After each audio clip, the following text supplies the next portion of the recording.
ganda po natin. Kaya't upang mapangalagaan ng brilyante at kahit ikagalit pa ng aming bathalang si ay hinati niya ito.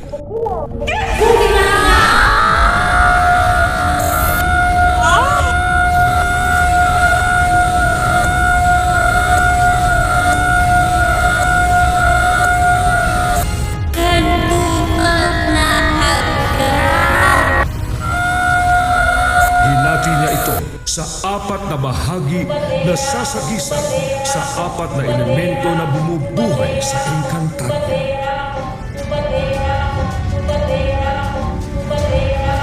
At ang apat na mga bahaging ito ay ipinamahagi niya sa apat na lahit kaharian ng mga Encantadia.